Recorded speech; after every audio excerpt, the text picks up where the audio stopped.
1.1 제17장 그리스도의 성만찬, 그것이 우리에게 주는 유익.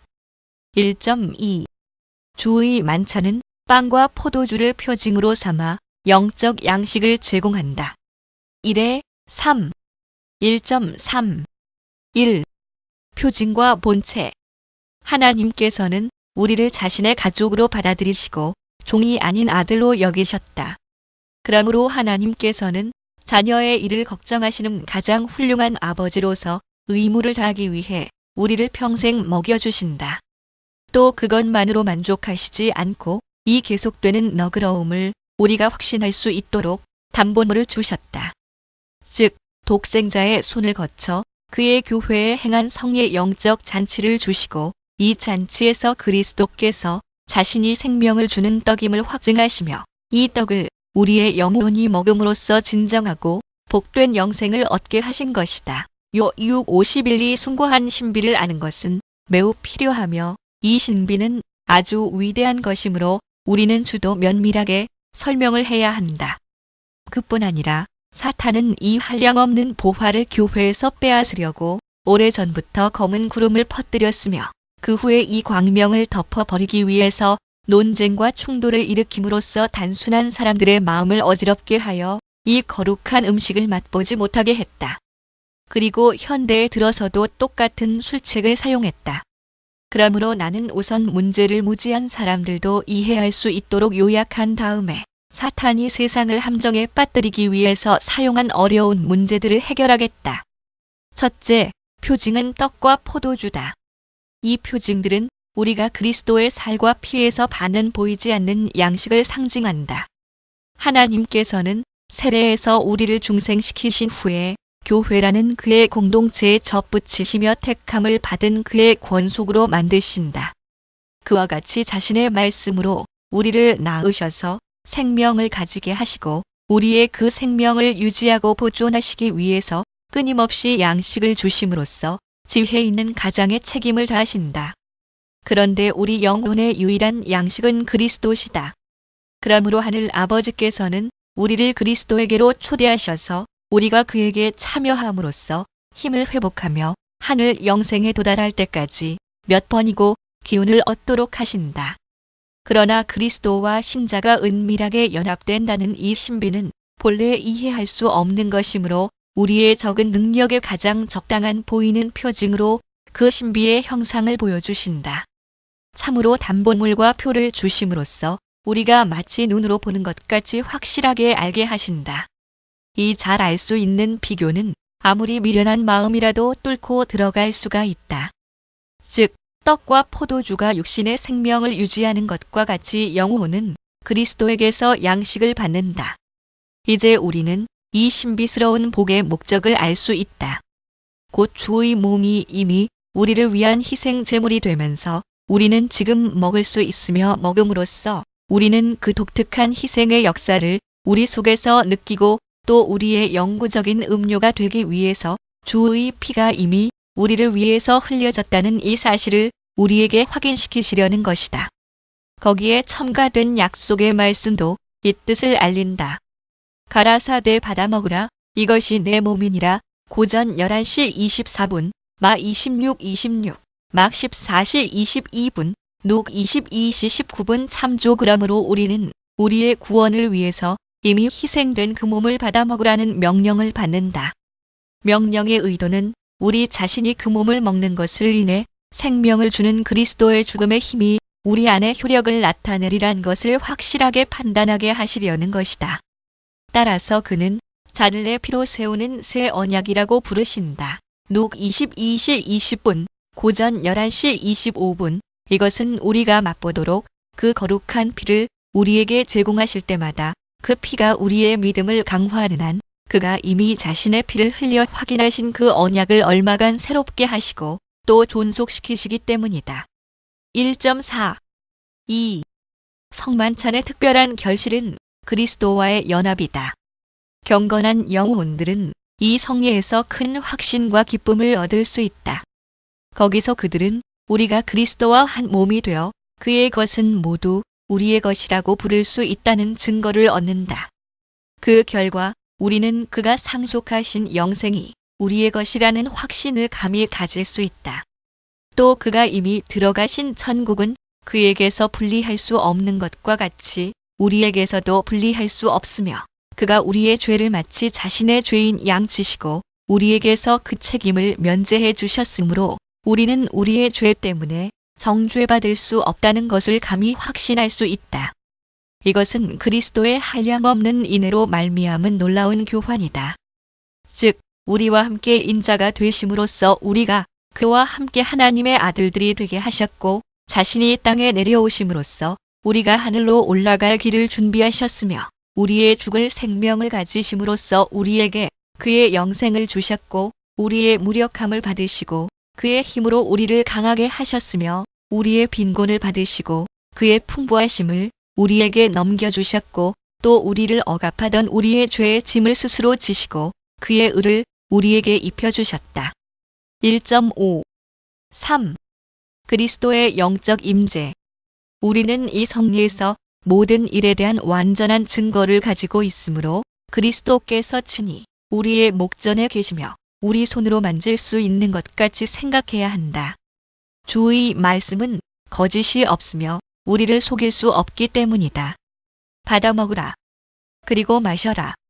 이것은 너희를 위하는 내 몸이요. 이것은 죄 사함을 얻게 하려고 흘리는 나의 피니라. 마 26:26에 28과 고전 11시 24분의 융합.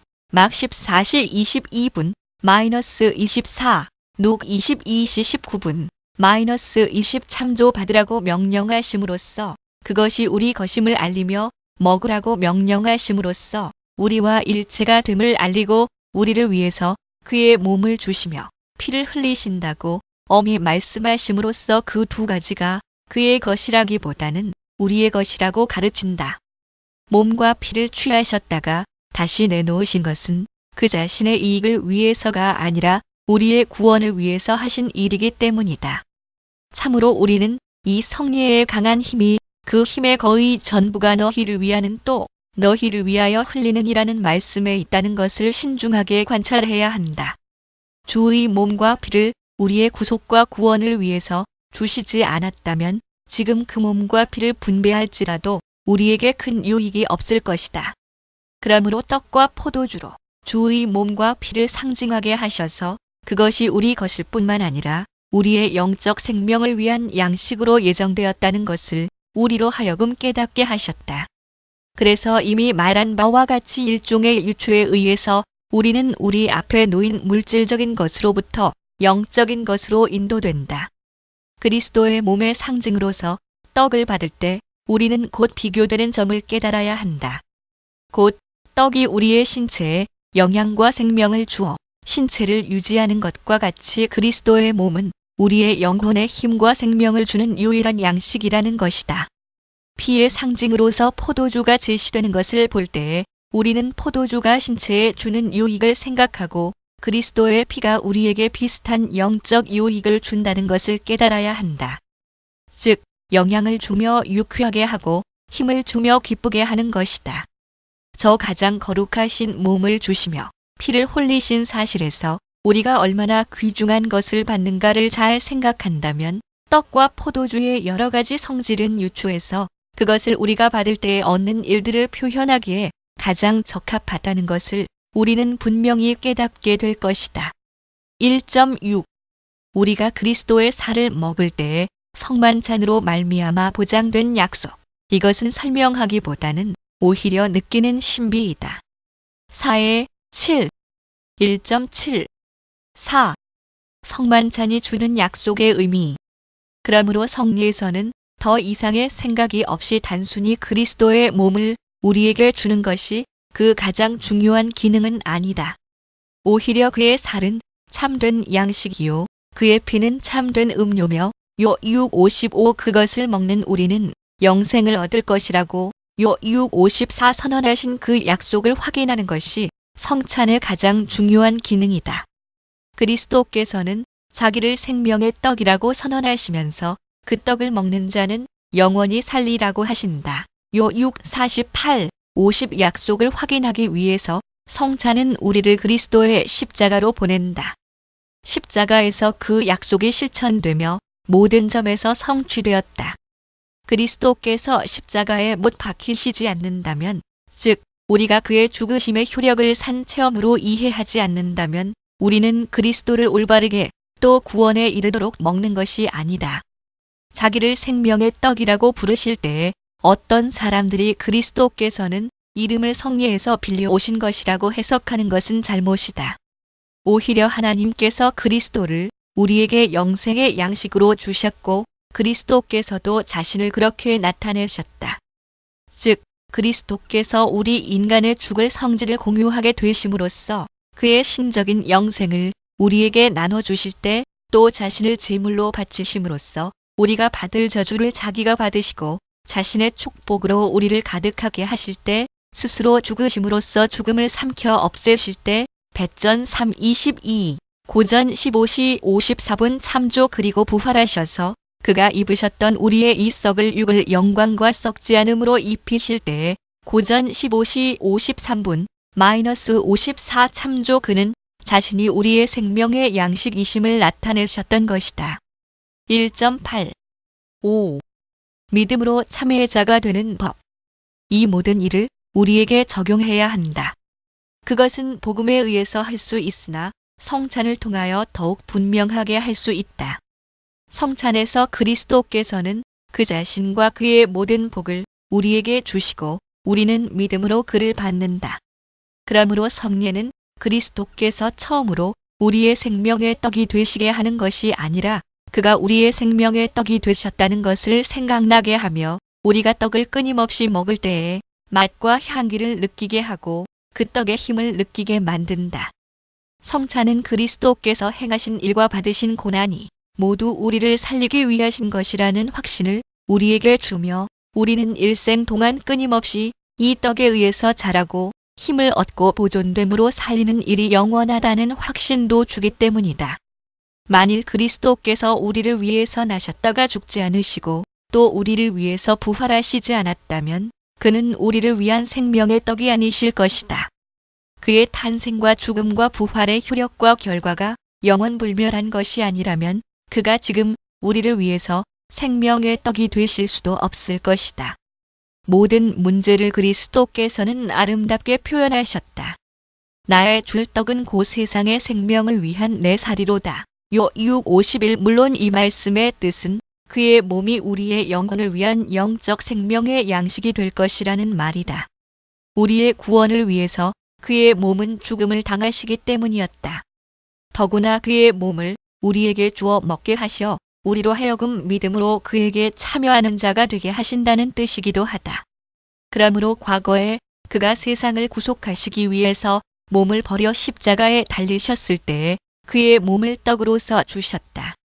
지금 그는 십자가에 달린 자신의 몸을 복음의 말씀으로 우리에게 주시어 먹게 하시며 성찬의 거룩한 신비로 자신을 주시는 것을 확인하시고 외적으로 가리키는 것을 내면적으로 성취하심으로써 매일 그의 몸을 주신다. 그런데 우리는 여기서 두 가지 과오를 경계해야 한다. 첫째, 우리는 표징을 경시함으로써 신비와 거기에 붙어 있다고 할 수 있는 표징을 서로 분리해서는 안 된다. 둘째, 표징을 지나치게 찬양함으로써 신비 자체를 애매모호하게 만드는 듯한 인상을 주어서도 안 된다. 그리스도께서 생명의 떡이시며 이 떡에서 신자들은 영생을 위한 영향을 얻는다는 것은 신앙이 전혀 없는 사람이 아니면 아무도 부인하지 않는다. 그러나 그리스도께 참여하는 방법에 대해서는 일치된 의견이 없다. 어떤 사람들은 그리스도의 살을 먹으며 피를 마신다는 것은 한마디로 그리스도를 믿는다는 뜻에 불과하다고 말한다. 그러나 나는 그리스도께서 저 고귀한 설교에서 자기의 살을 먹으라고 우리들에게 권고하신 말씀은 요 6:26이야 더 명확하고 더 숭고한 무엇을 가르치는 것으로 생각한다. 즉, 진정한 의미에서 주님께 참여함으로써 우리는 생명을 얻는다는 뜻이다. 그러므로 우리가 그에게서 받는 생명을 단순한 지식으로 얻는 것이라고 생각하는 사람이 없도록 하시기 위해서 그에게 참여하는 것을 먹는다. 또 마신다는 말로 표현하셨다. 몸에 영향을 주려면 떡을 보는 것보다 먹어야 하는 것과 같이 영혼도 그리스도의 힘으로 영적 생명을 얻으려면 그에게 진실로 또 깊이 참여하는 자가 되어야 한다. 참으로 나는 이것은 믿음으로 먹는 것에 불과하며 다른 먹는 법은 상상할 수 없다는 것을 인정한다. 그러나 내가 하는 말과 그들이 하는 말에는 차이가 있다.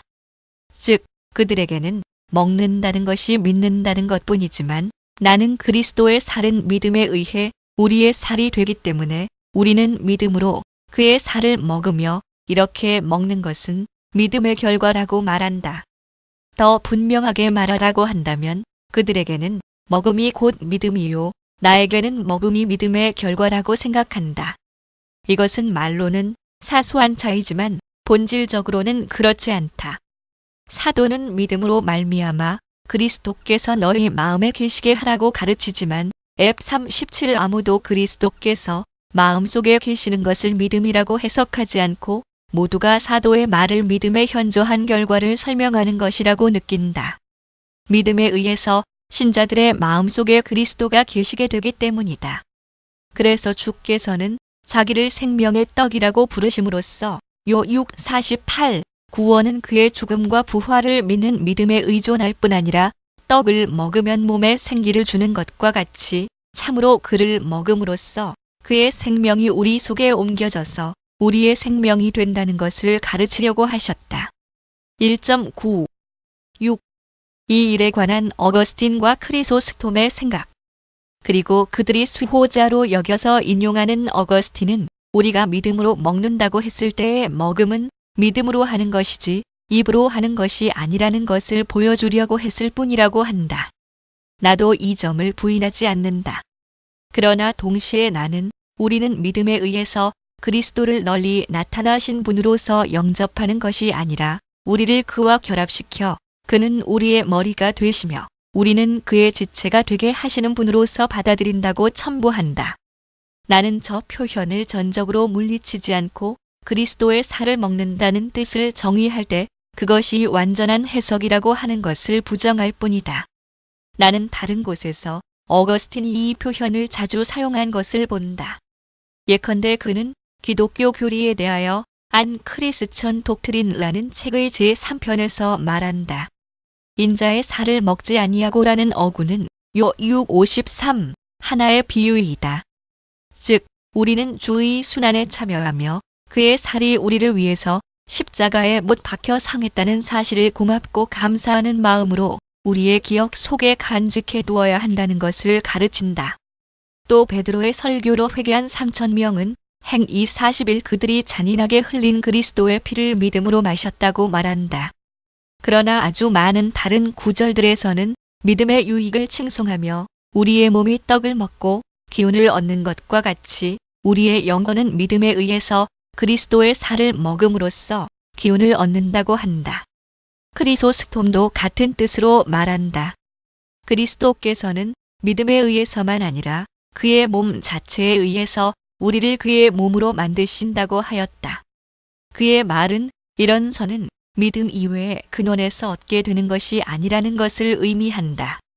그러나 그는 믿음이란 말을 들을 때 사람들이 그것을 단순한 상상으로 생각할 가능성을 제거하려고 할 뿐이다. 성찬을 외형적인 고백의 표에 불과하다고 생각하는 사람들에 대해서는 지금 말하지 않겠다.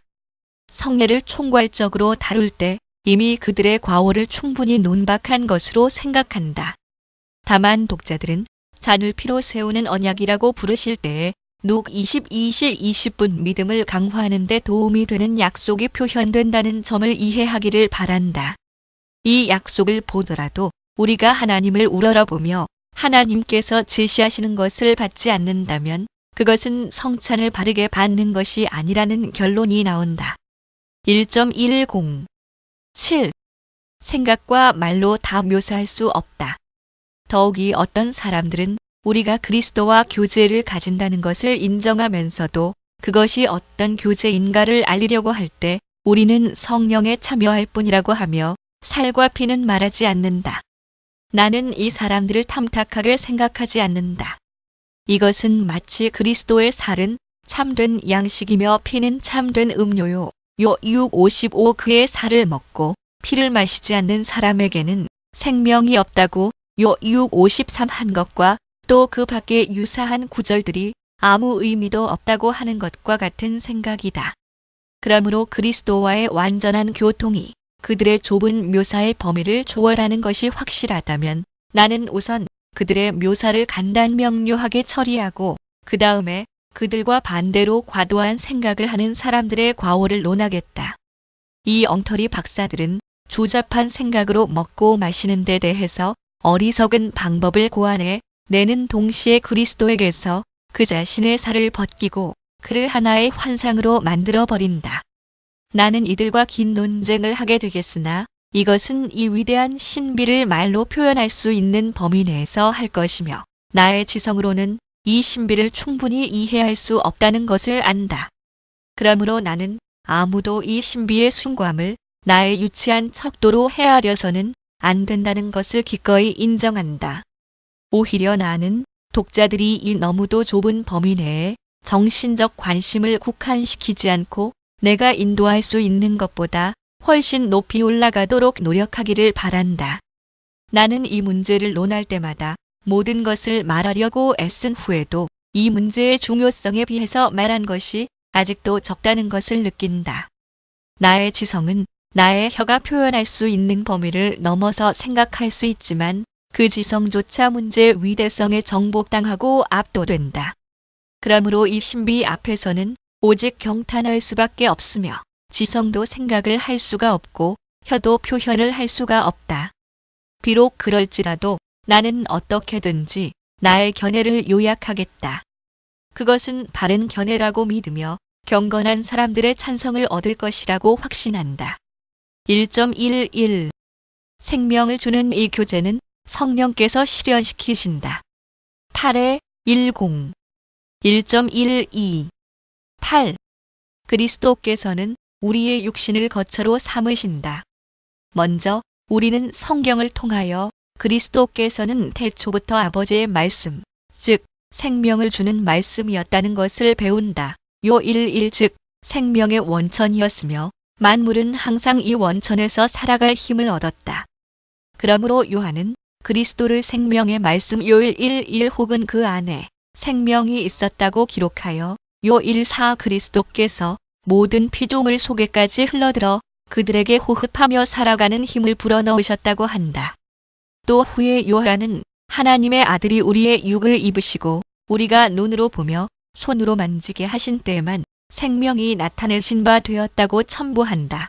요 11 그는 이미 피조물들에게 그의 힘을 부어주셨지만 사람은 죄로 인해서 하나님에게서 멀어지며 생명에 참가하지 못하게 되어 도처에서 사망의 위협을 받고 있었기 때문에 영생의 소망을 받으려면 말씀과의 교제에 영접될 필요가 있다.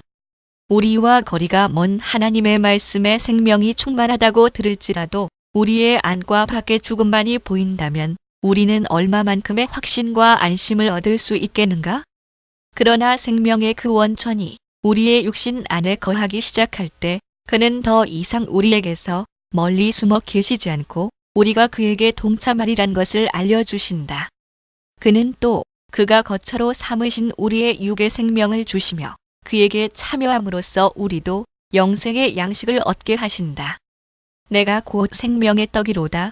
나는 하늘로서 내려온 산떡이니 사람이 이 떡을 먹으면 영생하리라. 나의 줄 떡은 곧 세상의 생명을 위한 내 살이로다. 요 6:48, 51 고 그리스도께서 말씀하셨다. 이 말씀의 뜻은 그는 우리를 위해서 하늘로부터 내려오신 하나님의 영원한 말씀이기 때문에 생명이실 뿐 아니라 내려오심으로써 그가 취하신 육신에 그의 힘을 부으셔서 그곳으로부터 생명이 흘러나와 우리도 그 생명에 참여하게 하셨다는 것이다. 여기서부터 여러 가지 결과가 나타난다. 즉 그의 살은 참으로 양식이요 그의 피는 참으로 음료이며 요 6:55 신자들은 이 양식에서 영양을 얻어 영원한 생명에 이르게 된다. 그러므로 자기의 육신 안에서 생명을 발견하는 것이 경건한 자들에게 특별한 위로가 된다. 그것은 이와 같이 그들이 쉽게 생명에 접근할 뿐만 아니라 그들 앞에 생명이 값없이 제공되어 있기 때문이다. 신자들은 생명을 받아들이도록 가슴을 열기만 하면 된다. 그러면 생명을 얻을 것이다. 1.113 9. 그리스도의 몸이 생명을 준다는 의미. 그러나 그리스도의 살 그 자체에 우리를 살리는 힘이 있는 것은 아니다. 왜냐하면 처음 상태에서는 죽을 성질을 가졌었기 때문이다. 또 영생을 입은 지금도 그 자체의 힘으로 사는 것이 아니다. 그러나 거기는 우리에게 전달할 생명이 충만함으로 생명을 준다고 말하는 것은 옳다. 나는 키릴로스와 함께 아버지께서 자기 속에 생명이 있음같이 아들에게도 생명을 주어 그 속에 있게 하셨고 요 5:26라고 하신 그리스도의 말씀을 이런 의미로 해석한다. 여기서 그리스도께서는 태초부터 아버지 앞에서 가지셨던 여러 가지 은사에 대해서 말씀하시지 않고 그가 육신을 입고 나타나신 때에 가지신 은사들에 대해서 말씀하시기 때문이다. 따라서 그의 인성에도 생명이 충만해서 그의 살과 피에 참여한 사람은 동시에 생명에 참여한다고 가르치신다. 우리는 잘 아는 예로 이 일의 성격을 설명할 수 있다. 물은 샘에서 마시며 샘에서 깊고 수로를 통해서 밭에 그 물을 대지만 그 자체에서 흘러나와 이렇게 여러 용도로 사용되는 것이 아니라 근원이 있어서 그 근원이 끊임없이 물을 제공한다. 그와 같이 그리스도의 살은 다함이 없는 풍부한 샘과 같아서 하나님께로부터 자신 안으로 흘러오는 생명을 우리에게 부어주신다. 이제 하늘 생명을 갈망하는 모든 사람에게는 그리스도의 살과 피에 참여할 필요가 있다는 것을 어느 누가 깨닫지 못하겠는가? 사도도 이런 뜻으로 말했다. 교회는 그의 몸이니 만물 안에서 만물을 충만케 하시는 자의 충만이니라. 앱 1:23 그러나 그는 머리시며 앱 45 그에게서 온 몸이 각 마디를 통하여 연락하고 상합하여 그 몸을 자라게 하며 앱 46 너희 몸이 그리스도의 지체인 줄을 알지 못하느냐. 고전 6:15 우리는 그리스도께서 영과 몸으로 우리와 전적으로 결합되지 않는다면 모든 일은 이루어질 수 없다는 것을 안다. 그러나 우리가 그리스도의 살과 결합되는 그 긴밀한 교제에 바울은 더욱 훌륭한 이름을 붙여 우리는 그 몸의 뼈와 살의 지체라고 했다. F5 30 끝으로 모든 말보다도 더 위대한 이 일에 대해서 증거하려고 그는 강화를 이 비밀이 크도다. 라는 F5 32 감탄문으로 끝을 맺었다. 그리스도의 살과 피에 신자들이 참여하는 것을 바울은 너무 위대한 일이라고 생각해서 설명하는 것보다는 경탄하는 편을 택했는데 그런 참여를 인정하지 않는다면 그것은 심히 미친 짓이라고 하겠다. 1.114 10. 성찬에는 그리스도의 몸이 임재한다. 요약하면 떡과 포도주가 신체의 생명을 유지하는 것과 같이 우리의 영혼은 그리스도의 살과 피를 양식으로 삼는다. 영혼이 그리스도에게서 참으로 영향을 얻어야만 그 표징의 유추가 적용된다. 또 이 일이 있으려면 그리스도께서 참으로 우리와 하나가 되어 우리가 그의 살을 먹으며 그의 피를 마심으로써 기운을 얻어야 한다. 우리와 멀리 떨어져 있는 그리스도의 살이 우리 속에 들어와서 우리의 양식이 된다는 것은 믿을 수 없는 일같이 생각되지만 우리는 성령의 은밀한 능력이 우리의 지각을 훨씬 초월한다는 것과 성령의 광대하심을 우리의 척도로 재는 것이 얼마나 우매한 질인가를 기억해야 한다. 그러므로 우리의 지성이 이해하지 못하는 것, 즉 공간적으로 서로 떨어져 있는 것을 성령께서 참으로 결합하신다는 것을 우리의 믿음이 생각하도록 해야 한다. 그런데 우리가 그리스도의 살과 피에 참여할 때 그리스도께서는 마치 그의 생명을 우리의 뼈와 골수에까지 침투시키듯이 우리 속에 그의 생명을 부어주신다는 것을 성찬에서도 증거하시고 인을 치신다. 성찬에서 그는 무익하고 허무한 표징을 제시하시는 것이 아니라 그가 약속하신 것을 성령이 효과적으로 실현하신다는 것을 보여주신다. 또 영적 잔치에 참석하는 모든 사람들에게 성찬이 의미하는 실제를 제시하시며 보여주신다. 비록 신자들만이 그 실제를 받아 유익을 얻지만 그들은 이 크고 너그러운 은혜를 진정한 믿음과 감사하는 마음으로 받는다. 그래서 사도는 우리가 축복하는 바 축복의 잔은 그리스도의 피에 참회함이 아니며 우리가 떼는 떡은 그리스도의 몸에 참회함이 아니냐라고 말한다. 고전 10시 16분. 이것은 비유적 표현이며 의미하는 실체의 이름을 표징해 준 것이라고 항의하는 것은 타당성이 없다. 나는 물론 떡을 떼는 것이 상징이라는 것을 인정한다. 그것은 본체 그 자체가 아니다. 그러나 이것을 인정한 다음에도 우리는 상징을 보여줌으로써 본체도 보인다고 올바른 추론을 한다. 하나님께서 거짓말을 하신다고 말하려는 사람이 아니라면 하나님께서 허망한 표징을 제시하신다고는 감히 주장하지 않을 것이다. 그러므로 주께서 떡을 떼는 것으로 그의 몸에 참여하는 것을 참으로 표현하신다면 그가 참으로 그의 몸을 제시하며 보이신다는 것을 조금도 의심할 수 없다. 경건한 사람들이 반드시 지켜야 할 원칙은 주께서 정하신 상징을 볼 때마다 참으로 거기에 상징된 본체가 있다고 생각하며 확신해야 한다는 것이다. 주께서 우리 손에 그의 몸의 상징을 주시는 것은 우리가 참으로 그 몸에 참여한다는 것을 확신케 하는 것이 아니고 무엇이겠는가? 보이는 표징은 보이지 않는 것을 주신다는 확인이라는 것이 사실이라면 우리는 몸의 상징을 받았을 때 그 몸 자체도 받았다는 것을 똑같이 확신해야 한다. 1.15 외형적 표징과 보이지 않는 실제와의 관계를 스콜라 학자들은 여러 가지로 잘못 표현했다. 그리고 화채설도 하나의 예다. 1.1에 1.5 1.16 11 성례의 의미와 본체와 효과. 그러므로 교회 안에서 항상 인정되었고 지금도 건전한 의견을 가진 사람들이 모두 가르치는 대로 나는 성찬의 거룩한 신비에는 두 가지 요소가 있다고 말한다. 물질적인 표징은 우리의 눈에 보이는 것으로서 우리의 미약한 능력에 따라 보이지 않는 것을 나타낸다. 다른 하나는 영적 진상으로서 이것은 동시에 그 상징들에 의해서 표현되며 절시된다. 이 진상의 성격을 잘 아는 말로 설명하고자 할 때에 나는 대개 세 가지 것을 지적한다. 즉, 의미와 의미에 의존하는 본체와 이 두 가지에서 나타나는 힘 또는 효과의 세 가지다. 의미는 약속에 포함되었으며 약속은 표징에 내포되어 있다. 본체 또는 실체는 죽었다가 다시 부활하신 그리스도시다. 효과는 그리스도께서 우리들에게 주시는 구속과 의와 성화와 영생과 그 밖의 모든 은혜들이다.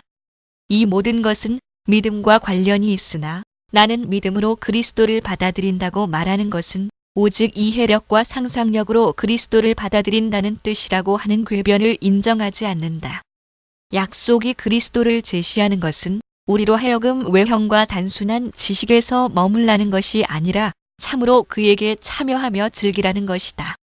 진실로 나는 신자가 전적으로 그리스도께 참여하고 의지하지 않는다면 어떻게 그리스도의 십자가에서 구속과 의를 가지며 그의 죽음에서 생명을 가진다는 것을 믿을 수 있는지 알 수가 없다. 그런 은혜들은 그리스도께서 먼저 자신을 우리의 것으로 만드시지 않으면 우리에게 오지 않을 것이다. 그러므로 성찬의 신비에서는 떡과 포도주라는 상징들에 의해서 그리스도께서 참으로 우리에게 제시된다고 나는 말한다. 즉, 참으로 우리에게 의를 얻어주시려고 모든 순종을 완수하신 그리스도의 몸과 피에 의해서 제시된다. 무슨 까닭인가? 첫째는 우리가 그와 한 몸이 되게 하시려는 것이며 둘째는 그의 본체에 참여하게 된 우리가 그의 모든 은혜에 참여함으로써 그의 능력도 느끼게 하시려는 것이다. 1.17 12 그리스도의 몸은 공간적으로 임재하는가? 이제 나는 미신이 고안해낸 엉뚱한 혼합물을 검토하겠다. 여기서 사탄은 신자들의 마음을 하늘로부터 멀어지게 하고 그리스도가 떡이라는 요소에 고착되신 것 같이 상상하는 사악한 오류를 그들에게 주입하기 위해 교묘한 장난을 했기 때문이다. 우선 우리는 성찬의 그리스도가 임재하심에 대해서 로마 교황청의 제주꾼들이 조작한 임재를 상상해서는 안 된다. 그들은 그리스도의 몸이 공간에 임재해 있어서 손으로 만지고 이로 씹으며 삼킬 수 있다고 한다. 교황 니콜라스는 베렌가리우스에게 그의 회개의 증거로서 이런 형태의 자서를 취소할 것을 명했다. 그런데 그 사용된 말이 너무도 괴상했기 때문에 주에서 글로스의 저자는 독자들이 현명한 경계심을 발휘하지 않는다면 베렌가리우스의 것보다 더 악한 이단서를 거기에서 연역해낼 위험성이 있다고 외쳤다. 그래서 피터 롬바르드는 이 어리석은 생각을 그럴듯하게 설명하려고 굉장히 애를 쓰면 서도 나중에는 다른 생각으로 기울어졌다. 그리스도의 몸은 모든 인간의 몸에 공통된 일반적인 특색들에 의해서 제한을 받으며 이미 하늘에 받아들인 바 되어 그리스도께서 심판자로서 돌아오실 때까지 행 3-20일 하늘에 머물러 있다는 것을 우리는 의심하지 않는다. 그러므로 그리스도의 몸을 다시 끌어다가 썩을 요소들 밑에 둔다거나 몸이 어느 곳에나 있다고 생각하는 것은 전혀 합당치 못한 행위라고 우리는 생각한다. 또 우리가 그리스도의 몸에 참여하기 위해서는 이렇게 할 필요가 없다. 주께서는 그의 영으로 우리에게 은혜를 주셔서 우리의 몸과 영과 영혼이 그와 하나가 되게 하시기 때문이다. 그러므로 이러한 연결의 줄은 그리스도의 영이시며 이 줄로 우리는 그리스도와 연합되어 그와 하나가 된다. 그리스도의 영은 수로와 같아서 그리스도 자신의 모든 성질과 소유는 수로를 통해서 우리에게 전달된다. 우리는 태양이 지구 위에 광선을 부음으로써 본질의 일부를 지상에 던져 지구의 소산물이 나게 하고 기르며 자라게 하는 것을 본다. 그렇다면 어째서 태양에 비교했을 때 그리스도의 영은 그의 살과 피를 우리에게 전달하는 빛이 적을 것인가? 그러므로 성경은 우리가 그리스도에 참여하는 일을 말할 때 그 힘을 전적으로 성령에 관련시킨다. 한 구절이 여러 구절을 넉넉히 대표할 것이다. 로마서 8장에서 바울은 그리스도께서는 오직 그의 영을 통해서만 우리 안에 거하신다고 말한다. 롬 8:9 그러나 사도는 우리가 지금 논하고 있는 일, 즉 그리스도의 살과 피에 참가하는 일을 배제하지 않고 오직 성령만이 우리가 그리스도를 완전히 소유하며 우리 안에 모시게 하신다고 가르친다. 1.18 13. 스콜라 학자들의 오류떡을 하나님으로 오인한다. 스콜라 학자들은 이런 야만적인 불경건의 공포를 느껴서 더 신중하게 말을 한다. 그러나 그들도 기만적인 궤변을 쓰고 있을 뿐이다. 그들은 그리스도께서는 어떤 제한된 또는 육체적인 모양으로 포함되시는 것이 아니라는 것을 인정한다. 그러나 다음에 자기들도 이해할 수 없고 다른 사람들에게 설명할 수도 없는 양식을 생각해낸다. 그들의 말을 요약하면 그리스도는 그들이 말하는 떡의 형태 안에서 찾아야 한다는 것이다. 이것은 무엇인가? 그들은 떡의 본질이 그리스도로 변한다고 할 때 거기 남아있다고 하는 회는 빛의 그 본질을 결부시키는 것이 아닌가? 그럼에도 불구하고 그들은 그리스도는 성리에 포함되었으면서도 하늘에 여전히 계신다고 말한다. 우리는 관련성의 임재가 아닌 임재를 주장하지 않는다. 그들은 자기의 목적을 숨기기 위해서 여러 가지 말을 인용해 오지만 그들 전체의 공통된 목적은 전에는 떡이던 것이 성별에 의해서 그리스도가 되며 따라서 그리스도께서 떡의 외형 밑에 숨어 계신다고 말하려는 것이다. 또 그들은 부끄러워하지 않고 분명하게 이렇게 말한다. 롬바르드의 말을 인용한다면 그리스도의 몸은 그 자체가 보이는 것이며 성별 후의 떡의 형태 아래 숨어 있으며 덮여 있다. 이와 같이 떡의 형상은 우리의 눈이 살을 볼 수 없게 하는 가면에 불과하다.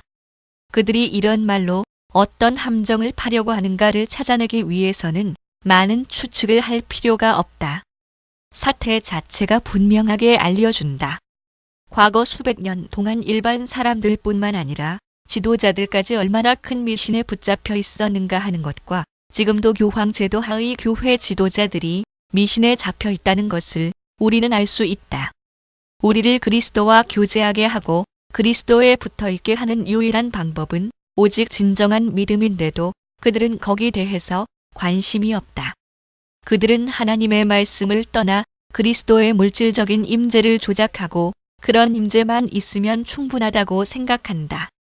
요컨대 우리는 이런 교묘한 궤변으로 인하여 떡이 하나님으로 생각되게 되었다는 것을 알 수 있다. 1.19 14. 화채설.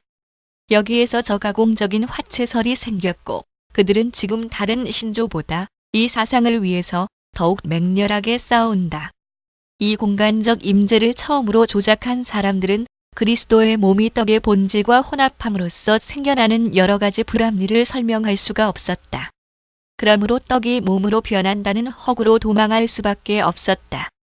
떡이 재료가 되어 몸이 생긴다는 것이 아니라 그리스도께서 이 형상 밑에 숨기 위해서 떡의 본질을 없애버리신다는 것이다.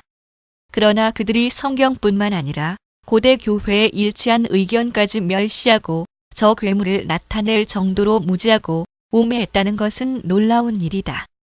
물론 나는 어떤 고대 저술가들이 가끔 변화라는 말을 사용했다는 것을 인정한다. 그러나 그들은 외형적인 표징의 본질을 말살하려고 한 것이 아니라 신비에 바친 떡은 보통 떡과는 훨씬 다르며 지금은 떡이 아닌 무엇이라는 것을 가르치려고 한 것이었다. 그들은 모두 성찬이 지상적인 부분과 천상적인 부분으로 성립된다고 도처에서 분명하게 선언하며 지상적인 부분은 부정할 수 없는 떡과 포도주라고 해석했다.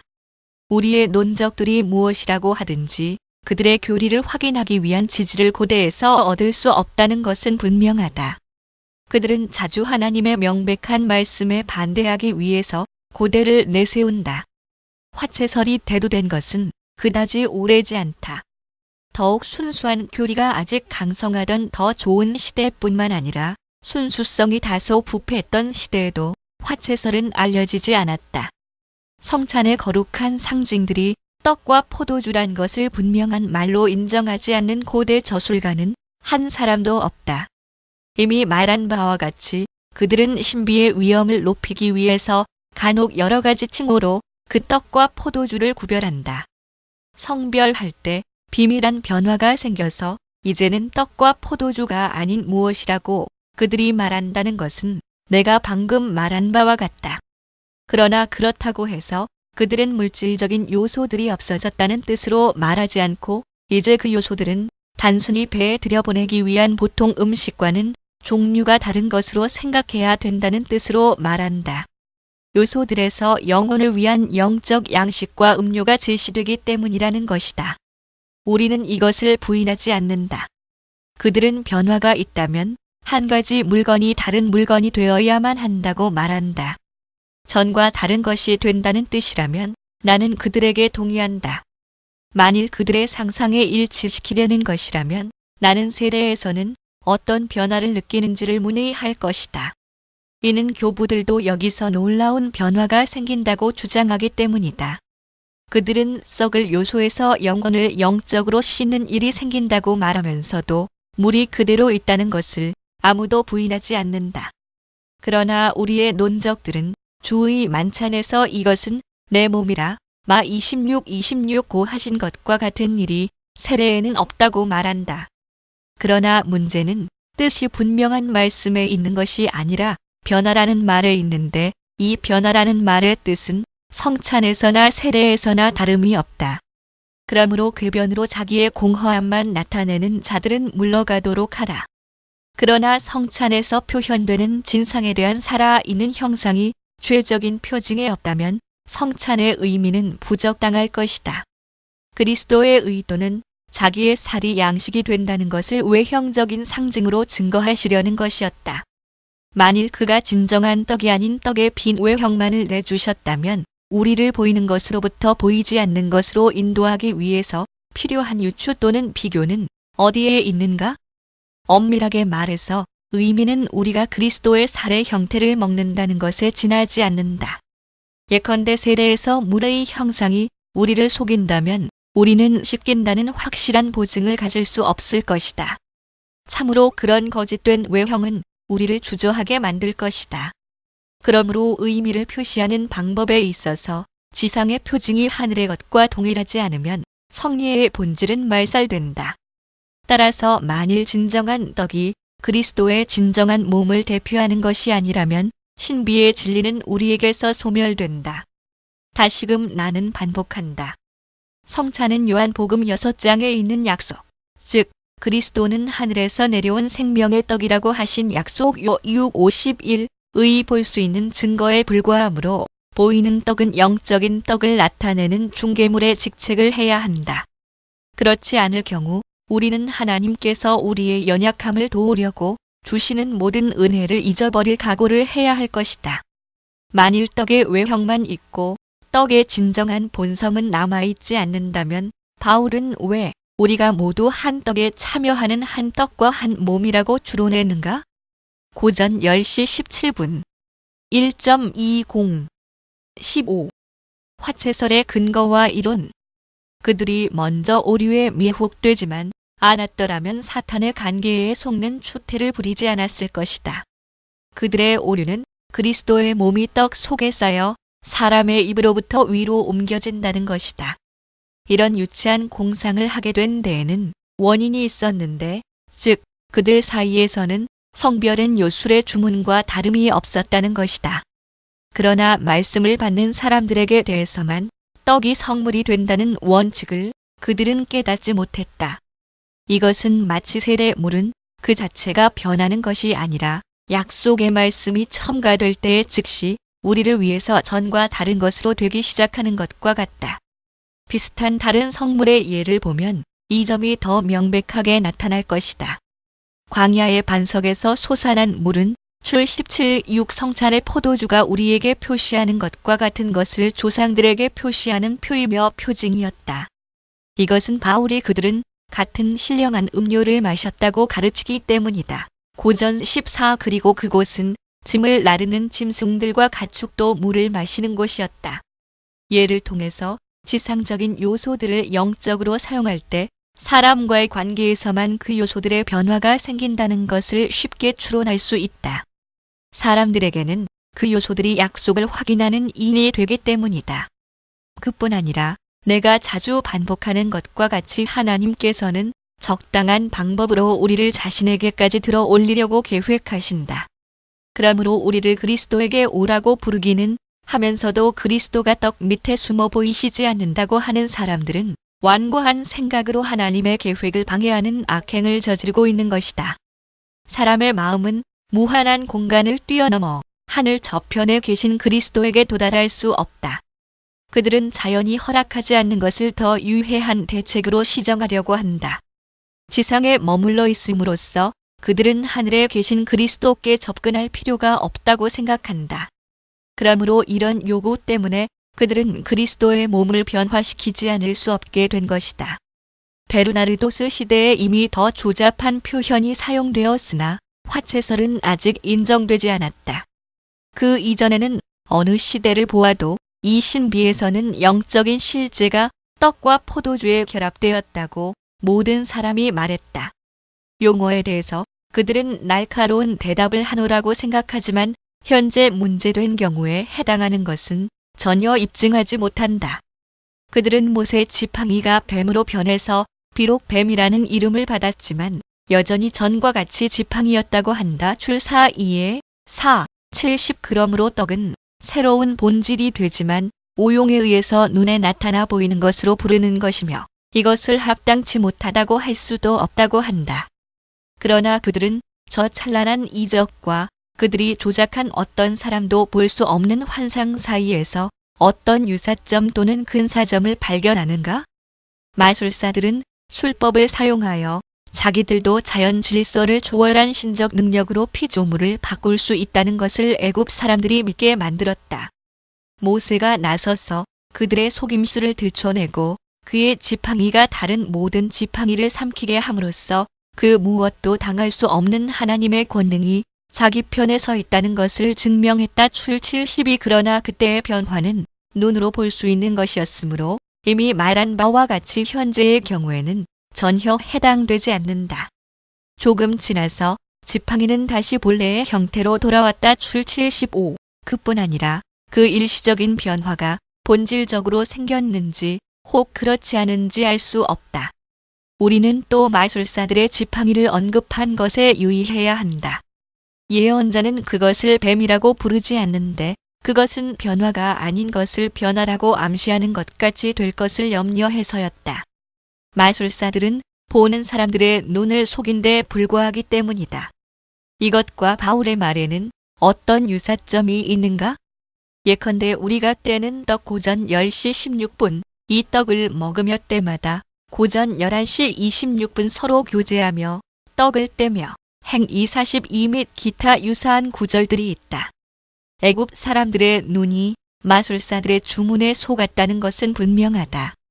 모세의 경우는 사태가 더욱 의아스럽다. 그의 손을 통해서 하나님께서 지팡이로 뱀을 만드시고 그 뱀을 다시 지팡이를 만드시는 것은 쉬운 일이었다. 천사들에게 육체를 입히셨다가 잠시 후에 다시 벗기시는 것과 같이 쉬웠다. 만일 이 신비의 성격이 같든지 또는 밀접한 관련이 있다면 그들의 해결책에 그럴듯한 점이 있을 것이다. 그러므로 만일 외형적인 상징의 진정한 본질이 그리스도의 살에 해당되지 않는다면 성찬에서 그리스도의 살이 참으로 우리의 양식이 된다는 것은 진실하고도 합당한 약속이 될 수 없다는 주장은 여전히 확실하다. 그리고 한 가지의 오류는 다른 오류를 생기게 하는 것이므로 그들은 화채설을 증명하기 위해서 예레미야서의 한 구절을 너무도 어리석게 곡해하고 있는데 나는 그것을 말하는 것조차 싫다. 예언자는 그의 떡 속에 나무가 들어있다고 불평함으로써 렘 11시 19분 잔인한 원수들이 그의 떡 맛을 쓰게 만들었다는 뜻을 표시한다. 다윗도 그의 떡이 쓸개로 그의 음료가 식초로 더럽혀졌다고 비슷한 비유로 한탄한다. 시 69-21 우리의 논적들은 그리스도의 몸이 비유적으로 십자가에 못 박혔다고 주장하려고 하며 일부의 고대 저술가들도 그렇게 생각했다고 한다.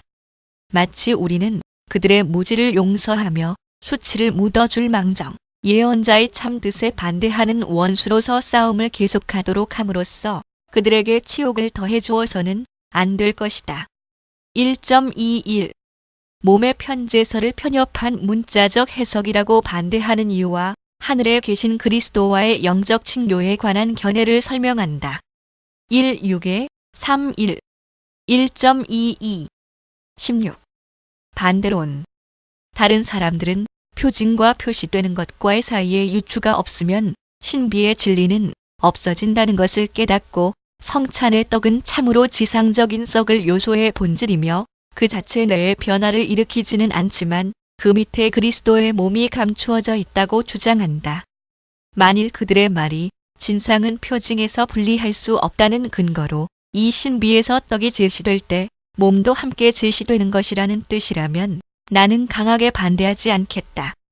그러나 그들은 몸을 떡 속에 둠으로써 몸의 본성과 반대되는 편재성이 몸에 있다고 하며 또 떡 밑에라는 말을 첨가함으로써 몸이 떡 밑에 숨어 있다는 뜻으로 말하므로 우리는 숨겨져 있는 궤변을 잠깐 폭로할 필요가 있다.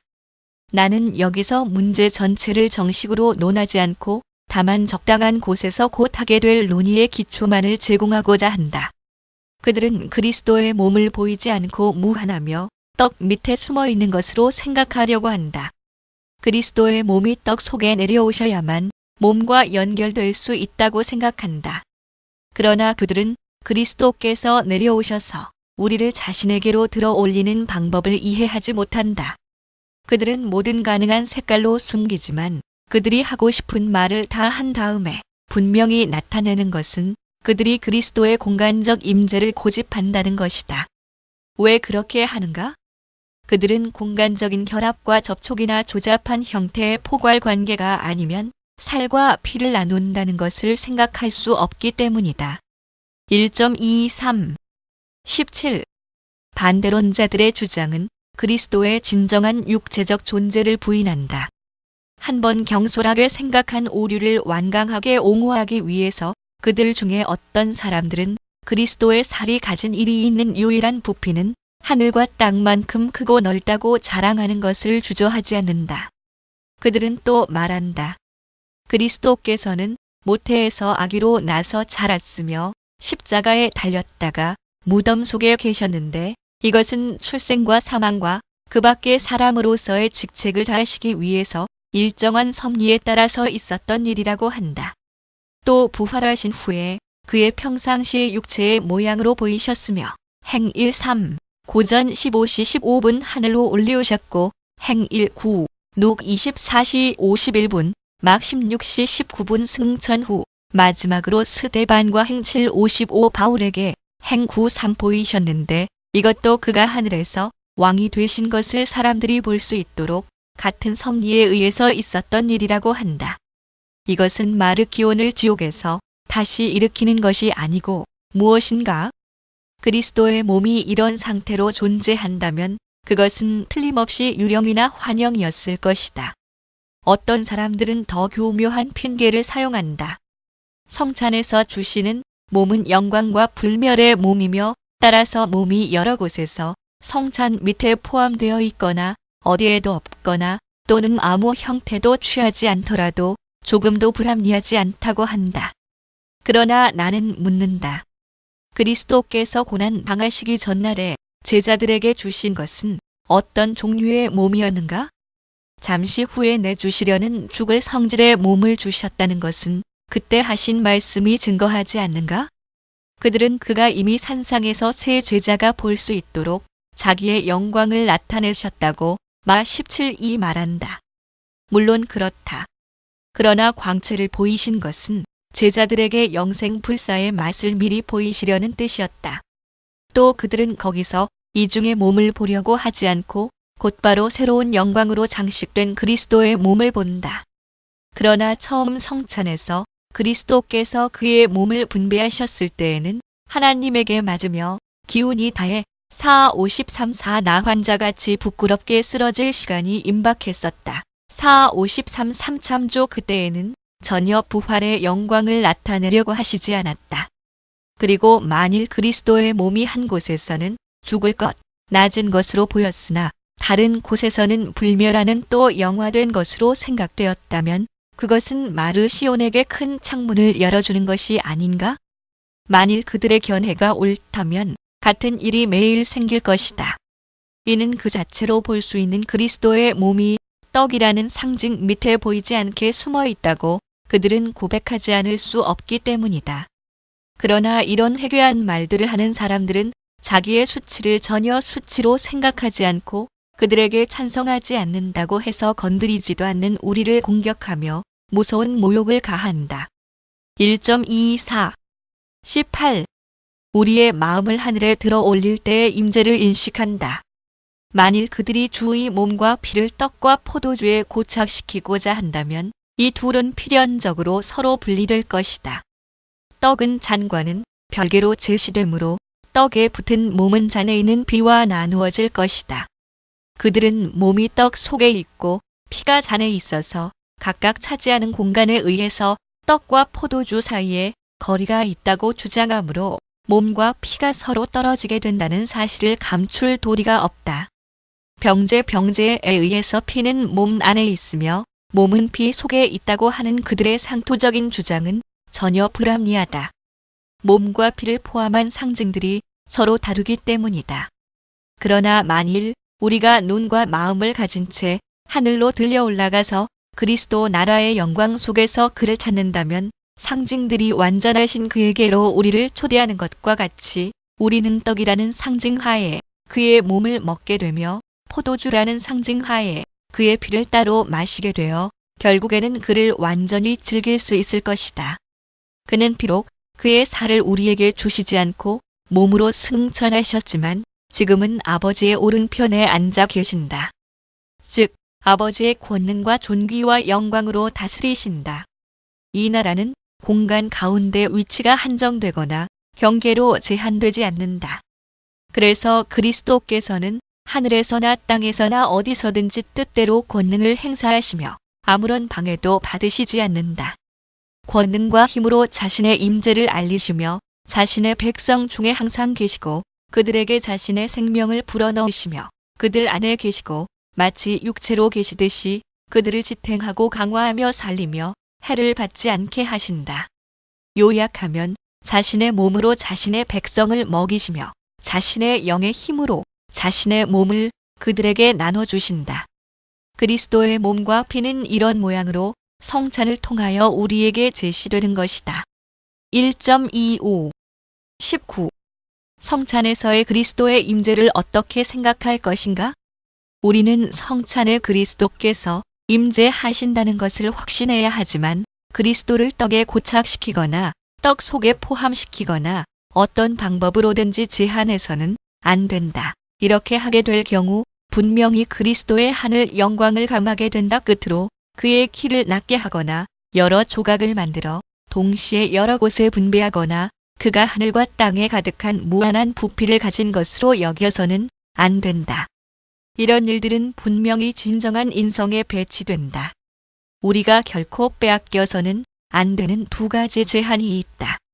그리스도의 하늘 영광을 감해서는 안 된다.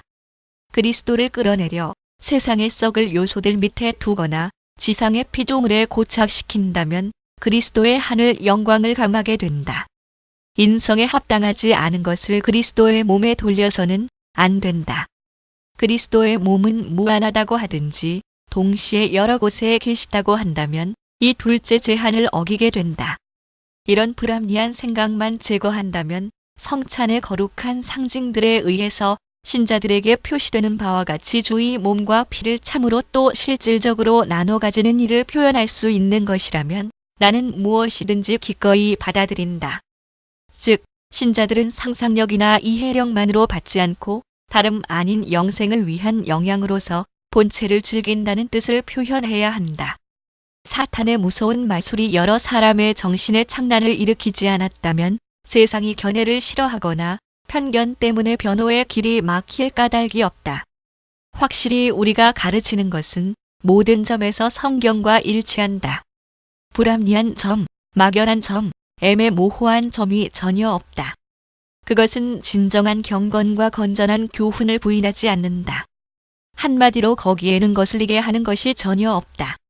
다만 궤변가들의 무지와 야만성이 교회를 지배한 시대에는 이런 밝은 광명과 계시된 진리가 부당한 압박을 받았다. 지금도 사탄은 말썽꾼들을 통해서 온갖 비방 중상으로 진리의 위엄을 더럽히려고 이 문제에 유달리 애를 쓴다. 따라서 이것을 더욱 신중하게 주장하며 변호할 필요가 있다. 1.26 20. 말씀으로 제정하심. 그런데 앞으로 더 나아가기 전에 그리스도께서 제정하신 행동 자체를 논해야 한다. 우리의 논적들은 특히 여기에서 가장 그럴듯한 항의를 하기 때문이다. 그들은 우리가 그리스도의 말씀을 떠난다고 말한다.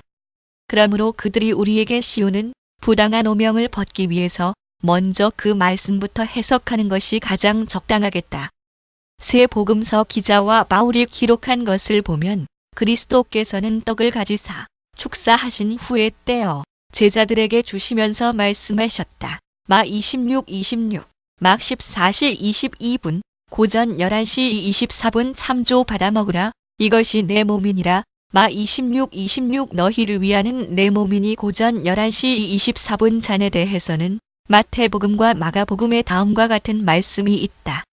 이것은 죄 사함을 얻게 하려고 많은 사람을 위하여 흘리는 바 나의 피 곧 언약의 피니라. 마 26:28, 막 14시 24분 그러나 바울과 누가는 이 잔은 내 피로 세운 새 언약이니라고 한다. 고전 11시 25분, 룩 22시 20분 화채설을 옹호하는 사람들은 이것이라는 대명사는 떡의 형상을 가리키는 것이라고 한다.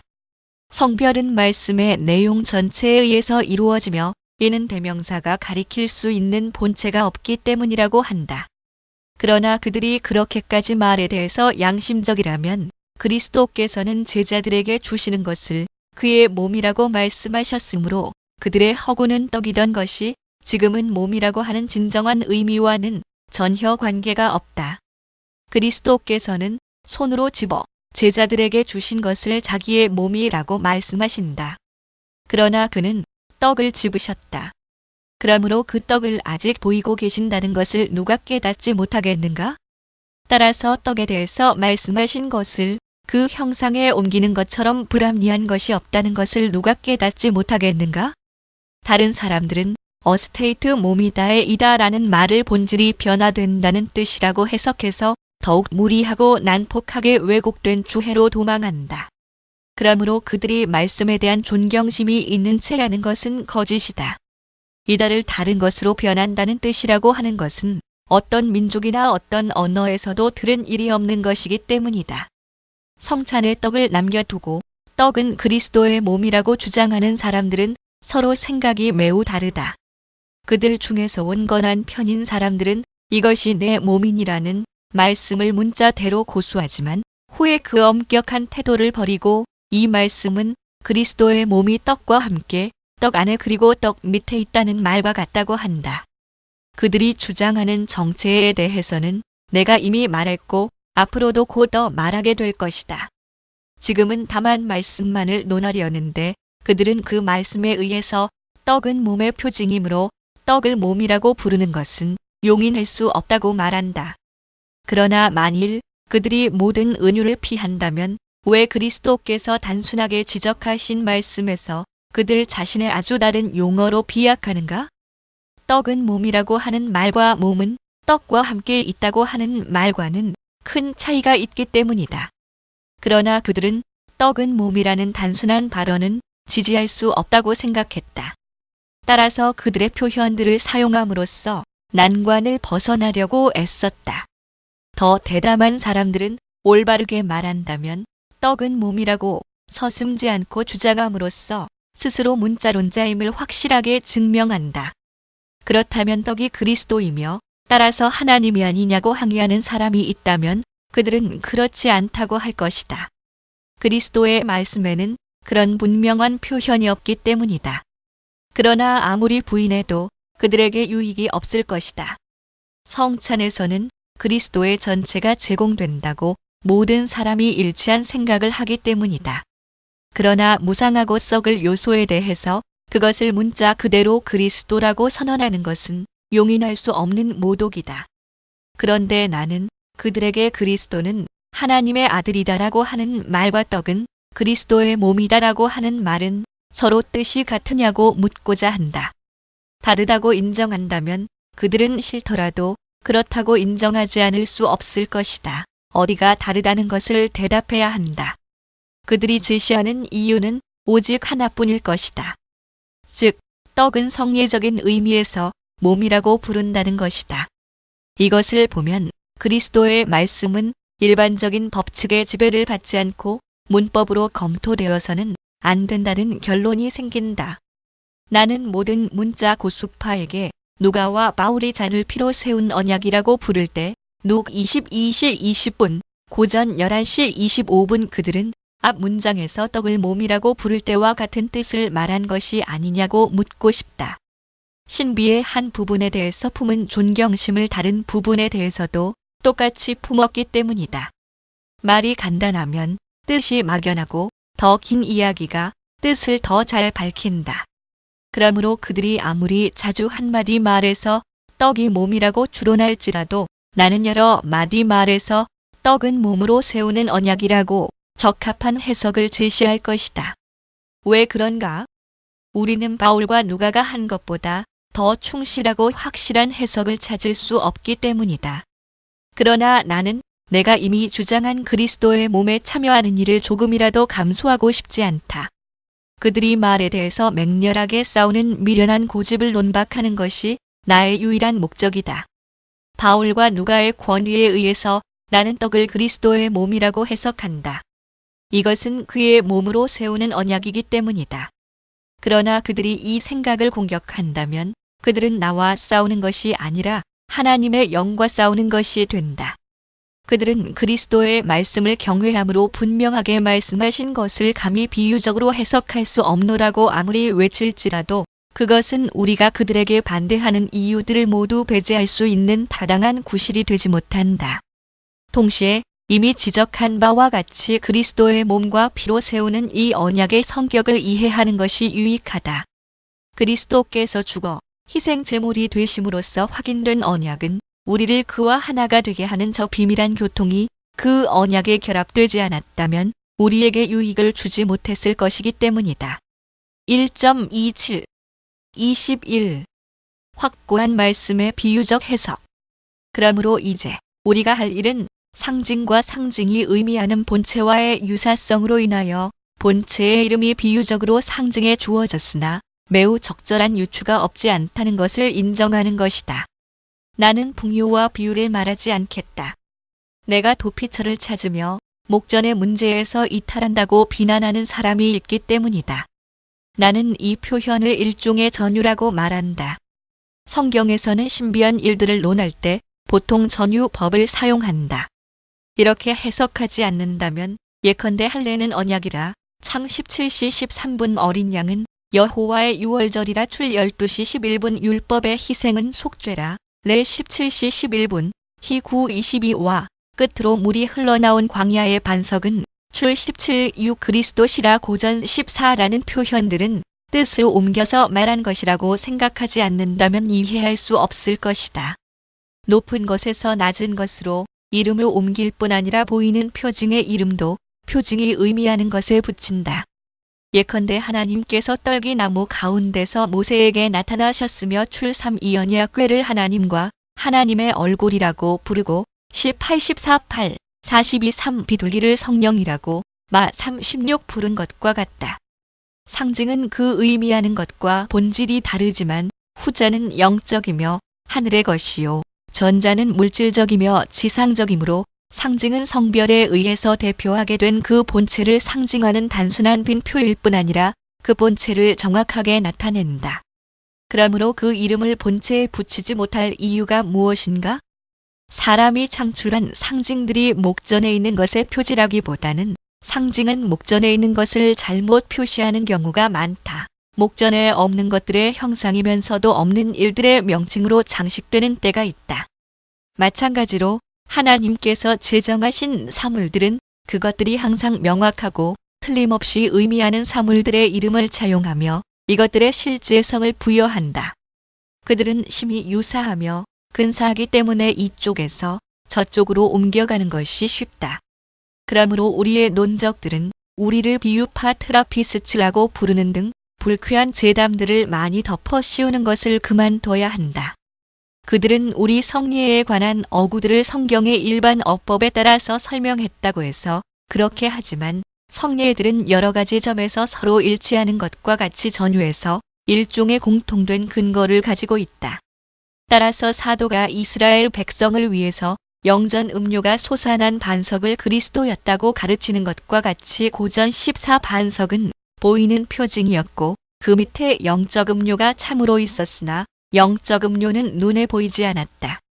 지금은 그리스도의 몸을 떡이라고 부르는데 이는 떡이 그리스도께서 그의 몸을 우리가 참으로 먹도록 제시하실 때 사용하신 상징이기 때문이다. 나의 견해가 새로 안출된 것이라고 경멸하는 사람이 없도록 어거스틴이 같은 방법으로 느끼며 말한 것을 소개하겠다. 만일 성물들이 그 표시하는 사물들과 유사점이 없다면 그것은 전혀 성물이 아닐 것이다.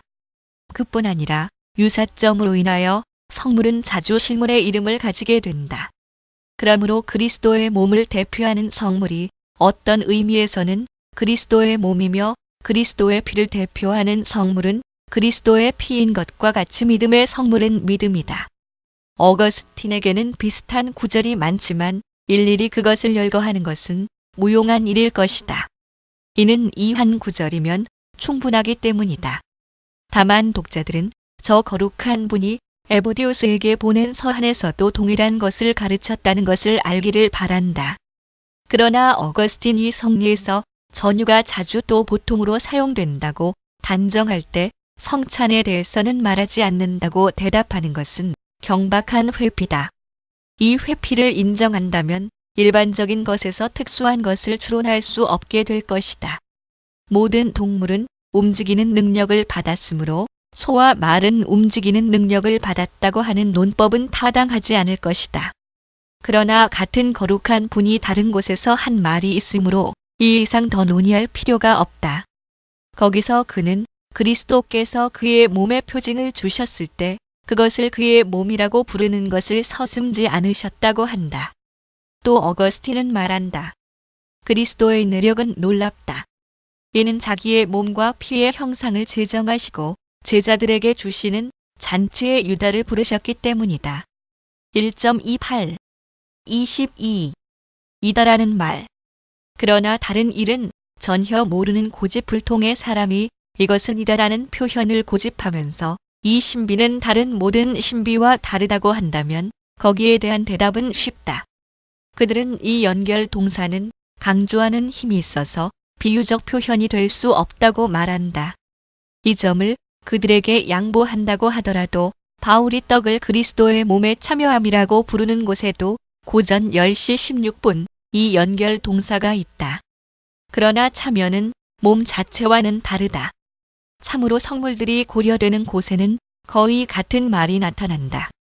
내 언약이 너희 살에 있어 영원한 언약이 되려니와 어스테이트의 미래형 창 17시 13분 이것이 여호와의 유월절이니라 출 12시 11분 12시 43분 참조 요약하면 바울이 그 반석은 곧 그리스도시라 어스테이트의 완료형 고할 때 고전 14 여기에 있는 연결 동사는 왜 그리스도의 말씀에 있는 것보다 강조하는 힘이 적은가? 요한이 예수께서 아직 영광을 받지 못하신 고로 성령이 아직 저희에게 계시지 아니하시더라. 어스테이트의 과거형 고 말할 때 요 739 여기에 있는 연결 동사 계시다. 의 힘은 어떤 것인가? 만일 그들이 자기의 원칙에 충실하다면 성령은 그리스도의 승천 이후에 존재하기 시작하신 것 같이 그의 영원한 본질이 파괴될 것이다. 끝으로 세례는 중생의 씻음과 성령의 새롭게 하심이라고 어스테이트의 부정형 한디엣 35 바울의 말은 무슨 뜻인가를 그들은 대답해야 한다. 세례가 분명하게 유익을 주지 못하는 사람들이 많기 때문이다. 그러나 교회는 그리스도라고 한 바울의 말이 고전 12시 12분 그들을 가장 강력하게 논박한다.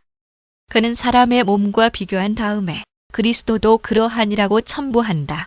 고전 12시 12분 여기서 사도는 하나님의 독생자를 의미하는 것이 아니라 그의 지체들에게 있는 독생자를 의미한다.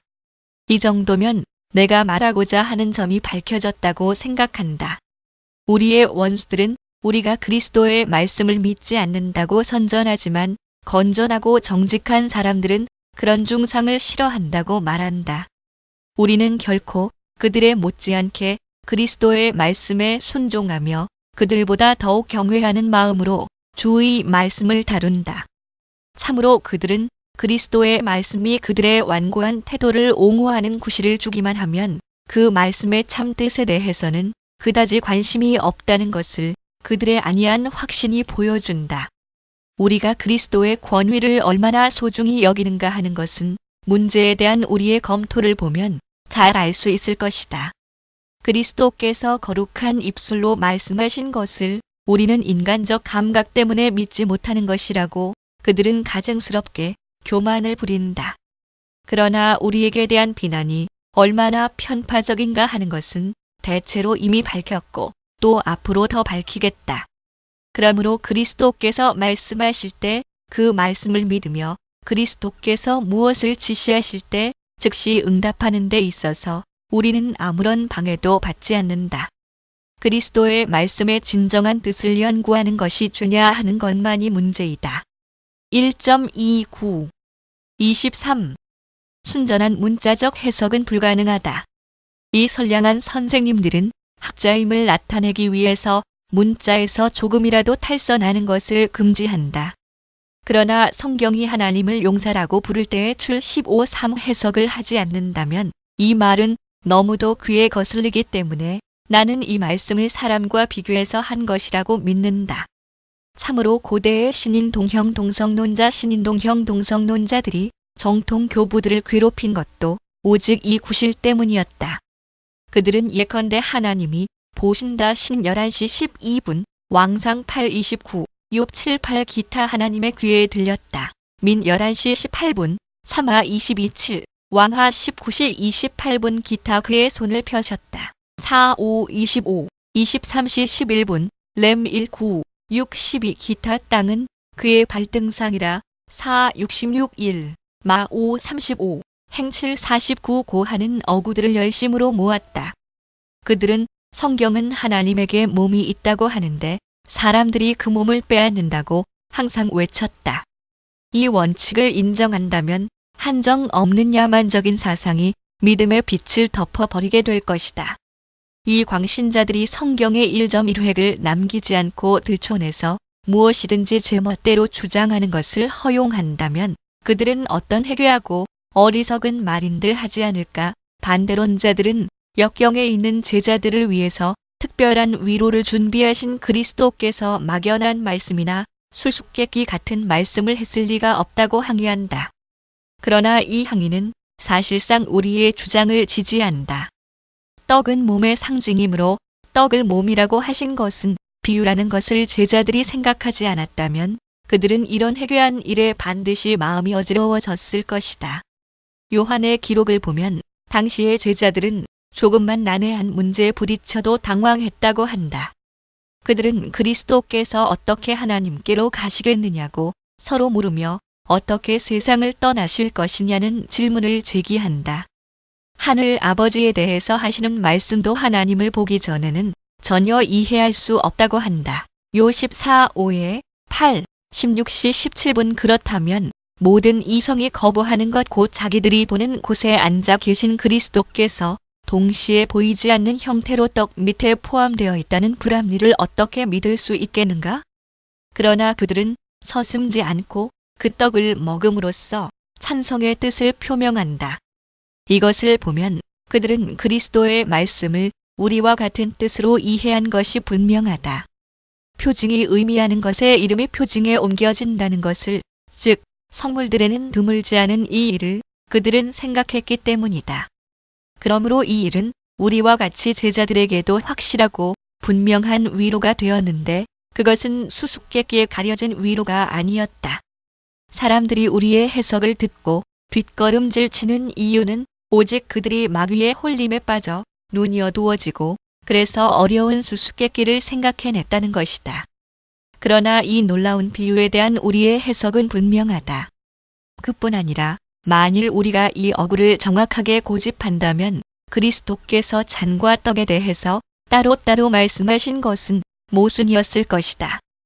떡을 몸이라고 부르시고 포도주를 피라고 부르신다. 이것은 혼동된 반복이거나 그렇지 않으면 몸과 피를 서로 가르는 구분이다. 사실 떡과 같이 잔에 대해서도 이것은 내 몸이라고 하며 반대로 떡을 피라고 해도 옳을 것이다. 만일 이 상징들을 채택한 목적을 알아야 한다고 그들이 대답한다면 나는 물론 그 점을 인정한다. 그러나 동시에 그들이 아무리 몸을 빼려고 해도 떡이 피며 포도주가 몸이라는 이 불합리가 항상 그들의 오류를 따라다닐 것이다. 그들은 떡과 몸은 서로 다른 물건임을 인정하면서 한쪽에 대해서 말을 할 때에 다른 쪽을 사용하는 것은 올바른 것이지 비유적인 것이 아니라고 주장한다. 그러나 나는 그들이 주장하는 뜻을 알 수가 없다. 그것은 마치 옷과 사람은 서로 다르지만 옷을 사람이라고 불러도 옳다고 하는 것과 같다. 동시에 그들은 그리스도의 말씀에 대한 설명을 구하는 것은 그리스도를 거짓말쟁이라고 하는 것과 같다고 한다. 그들은 고집을 부리며 모욕을 주는 것을 승리라고 생각하는 모양이다. 그들이 그리스도의 말씀을 미친 듯이 왜곡하며 혼동한다는 것과 우리는 충실하고 바르게 해석한다는 것을 우리는 실제로 증명했다. 그래도 그들은 우리가 그리스도의 말씀을 믿지 않는다는 생각을 단순한 사람들에게 불어넣고 있으니 이 궤변가들이 얼마나 부당한 일을 우리에게 하는지는 독자들이 쉽게 판단할 것이다. 1.30 24. 우리의 해석은 이성에 지배되었다고 하는 비난에 대답한다. 그러나 부정직하다는 수치를 완전히 씻어버리려면 또 한 가지 비난도 말살해야 한다. 그들은 우리가 인간의 이성에 매여서 자연의 질서가 허락하며 상식이 명령하는 것밖에 하나님에게 돌리지 않는다고 호언장담한다. 이런 사악한 중상을 하는 사람들에게 내가 가르친 주장을 보라고 권고하였는데 그것은 내가 이 신비를 인간의 이성을 표준으로 측정하거나 자연 법칙에 예속시키지 않는다는 것을 분명하게 알려준다. 하늘에 계신 그리스도께서 그의 살로 우리의 영혼을 먹여주시지만 우리의 몸은 떡과 포도주에서 영양을 얻는다는 것을 우리는 자연과학에서 배웠는가를 나는 묻는다. 영혼을 살리는 이 힘은 어디로부터 육체에 오는가? 누구든지 저절로 오는 것이 아니라고 말할 것이다. 그리스도의 살이 우리 안에 들어와서 우리의 음식이 된다는 것은 인간의 이성이 기뻐하는 일도 아니다. 요컨대 우리의 주장을 맛본 사람이라면 하나님의 은밀한 힘을 경탄하게 될 것이다. 그러나 이 선량한 열성가들은 자기들을 위한 기적을 조작해서는 그 기적이 없어지면 하나님과 하나님의 권능도 사라지게 한다. 나는 내 교리의 의도를 성실하게 생각하라고 독자들에게 다시 한 번 경고하고자 한다. 나의 주장은 상식에 의존하는가? 그렇지 않으면 믿음의 날개를 타고 이 세상을 초월한 다음에 하늘을 향해서 높이 솟는가? 우리는 그리스도께서는 그의 살과 피의 본질로 우리의 영혼을 살리시려고 외형적인 상징과 그의 영으로 우리에게 내려오신다고 말한다. 이 간단한 말에 포함된 많은 기적을 깨닫지 못하는 사람은 우둔하다는 정도를 넘은 사람들이다. 땅에서 태어나 죽음을 당한 살에서 우리의 영혼이 영적이며 천상적인 생명을 빌린다는 것 이상으로 자연을 초월하는 것은 없다. 하늘과 땅에 서로 멀리 떨어져 있는 것들이 그 멀고 먼 거리를 넘어 서로 연결될 뿐만 아니라 하나가 되어 영혼이 그리스도의 살에서 영향을 얻는다는 것처럼 믿기 어려운 일은 없다. 그러므로 악한 사람들은 우리가 사악한 의도로 하나님의 무한한 권능을 어느 정도로 국한시키려고 한다는 추악한 거짓말로 우리에게 대한 증오심을 일으키는 것을 중단해야 한다. 여기서 그들은 미련한 오해를 하고 있든지 그렇지 않으면 궁색한 거짓말을 하고 있기 때문이다. 여기서의 문제는 하나님께서 무엇을 하실 수 있는가가 아니라 무엇을 하려고 하셨는가이다. 우리는 하나님께서 원하시는 일을 하셨다고 단정한다. 죄를 제외하고는 그리스도께서 모든 점에서 그의 형제들과 같이 되시는 것을 하나님께서는 기뻐하셨다. 히 45, 27 참조 우리의 살의 본성은 무엇인가? 그 자체에 일정한 부피를 가졌고 한 곳에 있고 만질 수 있고 볼 수 있는 것이 아닌가? 그들은 왜 하나님께서는 같은 살이 여러 다른 장소를 점유하며 아무 데도 없으며 따라서 부피나 형태가 없게 만들 수는 없느냐고 말한다. 미친 사람이여, 왜 그대는 하나님의 권능이 살을 동시에 살이 되게 하며 또 살이 되지 않게 하라고 요구하는가? 그대는 하나님께서 빛을 동시에 빛과 암흑이 되게 하시라고 고집하는 것과 같다. 그러나 하나님께서는 빛은 빛이며 암흑은 암흑이고 살은 살이기를 원하신다. 물론 원하실 때에는 빛을 암흑으로 만드시며 암흑을 빛으로 만들 수도 있다. 그러나 그대는 빛과 암흑이 다르지 않기를 요구한즉 그대는 하나님의 지혜의 질서를 전복하려는 것이 아니고 무엇인가? 그러므로 살은 살이고 영은 영이어야 한다. 만물은 각각 하나님께서 창조하신 상태와 조건대로 있어야 한다. 그러나 육의 조건은 일정한 장소에 있어서 크기와 형태를 가져야 한다는 것이다. 이 조건으로 그리스도께서 살을 취하셨으며 어거스틴이 말하는 것과 같이 그 살에 부패하지 않는 성질과 영광이 주어졌고 그 살에서 자연과 진리가 제거되지 않았다. 1.31 25 말씀은 이해와 해석이 필요하다. 그들에게는 하나님의 뜻을 밝힌 말씀이 있다고 그들은 대답한다. 즉, 말씀의 뜻을 밝히는 해석의 은사를 고전 12시 10분 교회에서 추방하는 권리를 우리가 그들에게 허락한다면 그렇다는 것이다. 나는 그들에게 말씀이 있다는 것을 인정한다.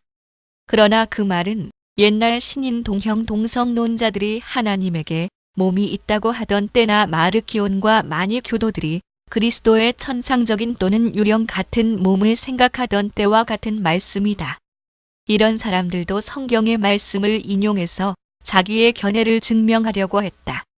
예컨대 첫 사람은 땅에서 났으니 흙에 속한 자이거니와 둘째 사람은 하늘에서 나셨느니라. 고전 15시 47분 또 오히려 자기를 비어 종의 형체를 가져 사람들과 같이 되었고 빌 27라는 말씀을 인용했다.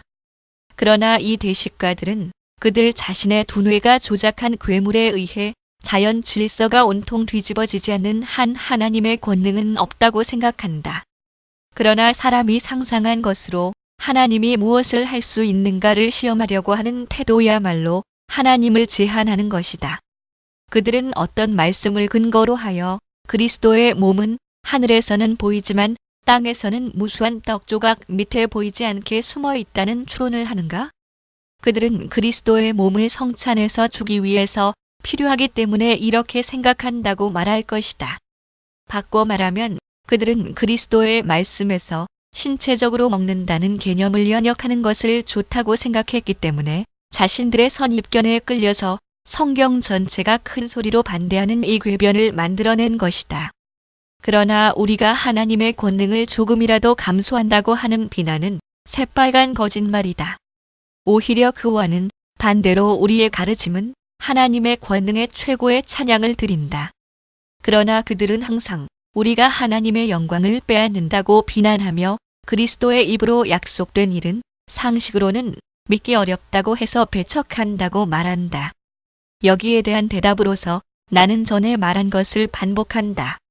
믿음의 여러 가지 신비에서 우리는 상식의 인도를 받지 않고 배우겠다는 고요한 태도와 온유한 정신으로 야고보가 교훈한 바와 같이 약 1:20일 하늘에서 내려주신 교훈을 받아들인다.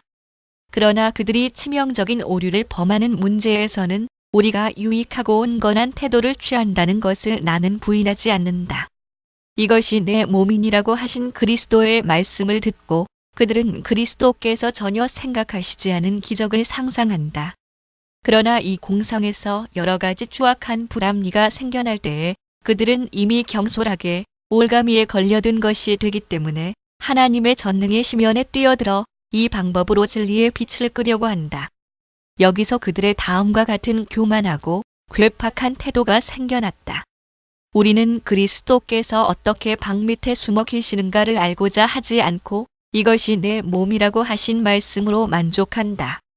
그러나 우리는 신중하고 순종하는 태도로 연구함으로써 성경 전체와 같이 이 구절에 대해서도 건전한 이해를 얻고자 한다. 처음에 언뜻 생각난 것을 덮어놓고 경솔하게 붙잡는 변태적인 열성을 우리는 취하지 않는다.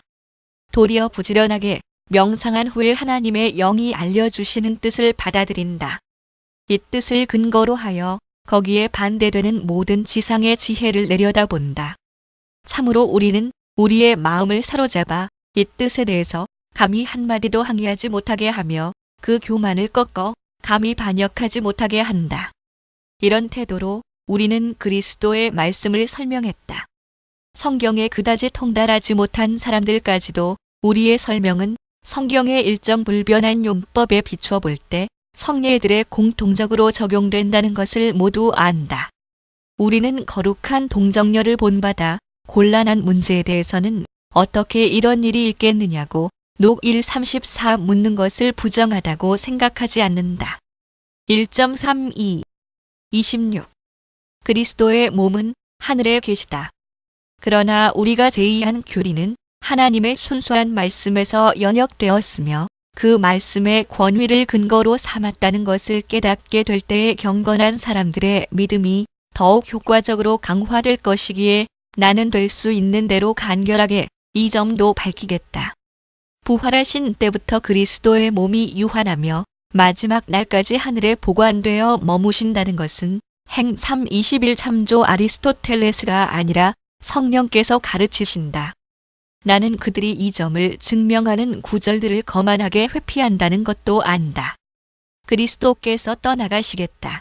요 14시 12분 28, 16칠 세상을 떠나시겠다. 요 16시 28분 고 말씀하실 때마다 그들은 떠나신다는 것은 죽을 성질의 상태가 변한다는 것에 불과하다고 대답한다.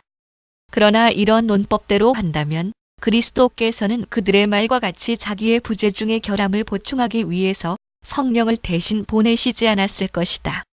부재 중이라고 하는 것은 성령께서 그리스도의 뒤를 잇지 않으시며 그리스도께서도 죽을 생명의 상태를 취하려고 하늘 영광에서 다시 내려오시지 않기 때문이다.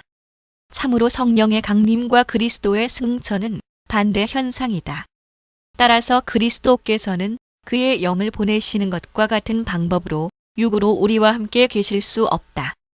그뿐 아니라 그리스도께서는 자기는 항상 이 세상의 제자들과 함께 계실 것이 아니라고 분명하게 말씀하신다. 마 26, 11, 요 12, 8 그들은 이 말씀에 대해서도 그리스도께서는 다만 자기가 항상 가난하거나 가련한 상태에 있거나 이 짧은 생명의 욕구에 예속되지 않으리라는 뜻을 말씀하신 데 불과하다는 것 같이 이 말씀을 깨끗이 말살했다고 생각한다.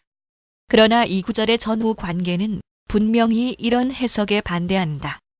여기서는 곤궁이나 빈곤이나 지상 생활의 가연성이 문제가 되어 있지 않고 경배와 영예가 문제가 되어 있기 때문이다. 기름을 부은 것을 제자들은 좋아하지 않았다.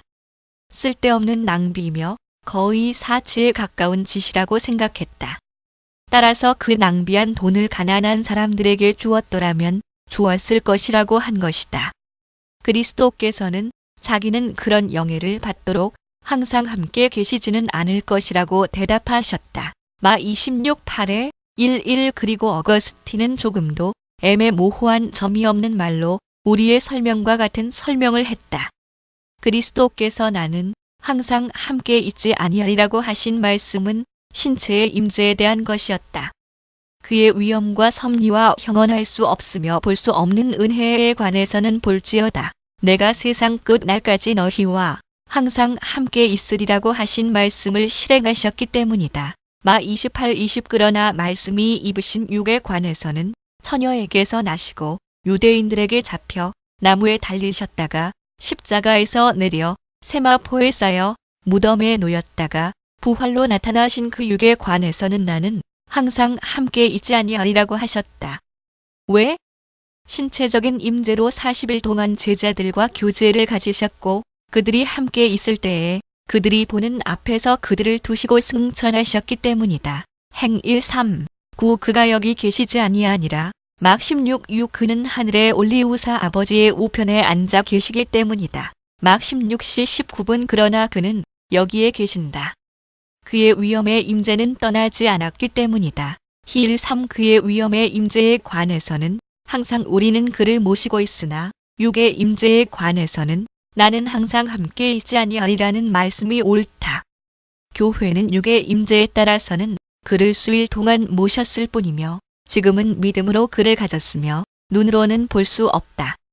여기서 어거스틴은 역시 간단히 말하면 그리스도께서 위엄과 섭리와 형언할 수 없는 은혜의 세 가지 방법으로 우리 사이에 계신다고 생각한다. 나는 은혜 안에 그의 몸과 살에 참여하는 놀라운 일을 포함시킨다. 다만 우리는 이 참여는 성령의 권능에 의해서 생기는 것이지 물질적 요소 밑에 포함되어 있는 가상한 몸에 의해서 생기는 것이 아니라고 생각한다. 참으로 우리 주께서는 사람이 만지며 볼 수 있는 살과 뼈를 가지셨다고 증거하셨다. 룩 24시 39분, 요 20시 27분 또 떠나간다와 올라간다라는 말들은 떠나며 올라가는 것 같이 보인다는 뜻이 아니라 실제로 그 말에 표현된 대로 하는 것을 의미한다. 그렇다면 우리는 그리스도에게 하늘의 일정한 구역을 한정할 것이냐고 묻는 사람이 있을 것이다. 그러나 나는 어거스틴과 함께 이것이야말로 들추어내기를 좋아하는 무익한 질문이라고 대답한다. 우리는 그리스도께서 하늘에 계시다는 것을 믿는 것으로 충분하다.